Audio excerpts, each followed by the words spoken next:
Chapitre 13. Le dilemme. Avant même d'avoir ouvert les yeux, une sensation de froid intense, doublée d'une douleur suraiguë dans les reins m'assaillit.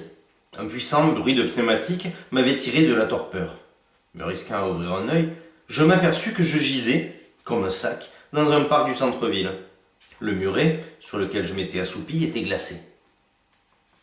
C'étaient les éboueurs qui m'avaient servi de réveil matin.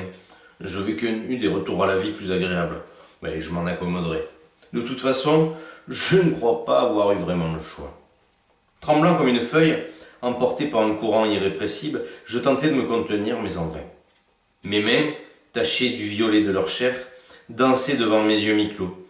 La rosée qui avait englobé mon enclos verdoyant donnait à ce réveil une teinte que l'on aurait pu qualifier de disco, si cet adjectif n'avait pas contenu en son sein de notions telles que la frime, l'électricité, le luxe et la chaleur.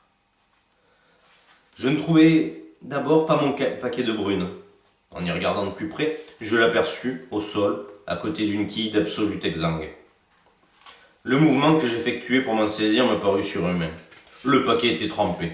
Je tentais pourtant d'attraper une tige dans celui-ci. Je n'y parvenais pas tant mes extrémités étaient engourdies et tremblantes. Je devais ressembler à un de ces miséreux, de ce bon Saint-Guy, qui aurait voulu enfiler du fil dans le chat d'une aiguille. Énervé et honté par cet état approchant plus du règne végétal que de la régence humaine, je renversai le contenu de la gangue de carton coloré dans un spasme non fin.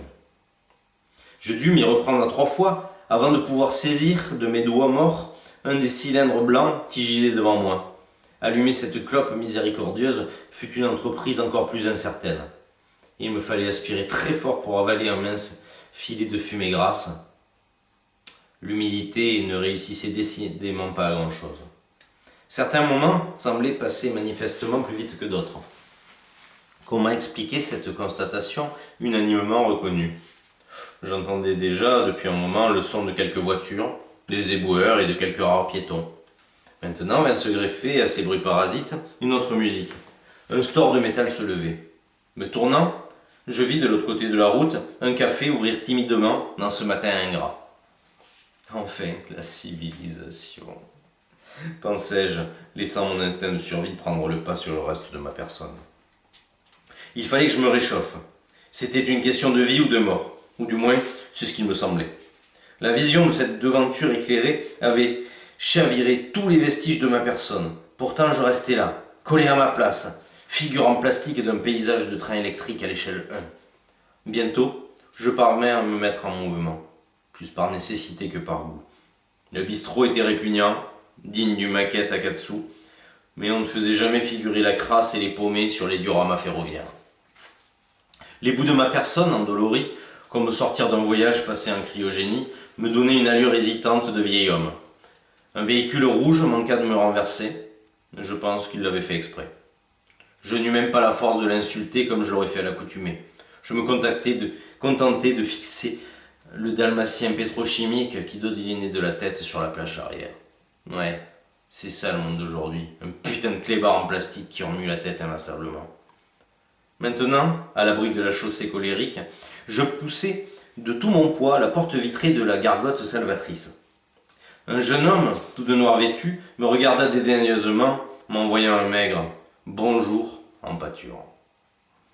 Je pris place au fond du troquet, sur une banquette cramoisie en sky tout craquelé. Il faisait manifestement plus chaud ici qu'à l'extérieur. Pourtant, je ne trouvais pas le réconfort auquel je m'attendais. Il paraît clair que j'avais sublimé cette sensation de bien-être tant je la désirais. J'avais imaginé cet endroit aussi chaud que la tanière d'une louve, que la maison du Père Noël dans les contes, ou aussi brûlant que des cuisses adolescentes.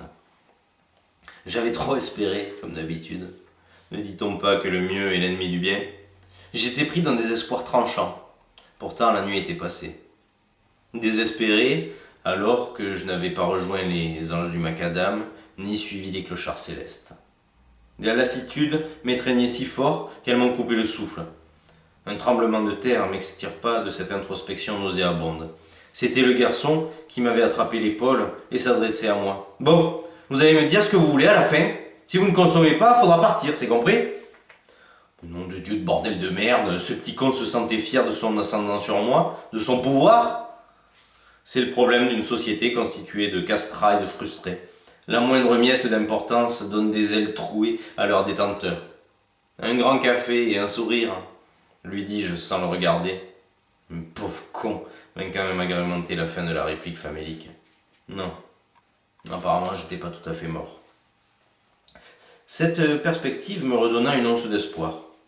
Je ne savais pas si mes poches contenaient réellement suffisamment de monnaie pour régler ces quelques centilitres d'eau chaude que le coquelet m'amènerait 2 minutes plus tard.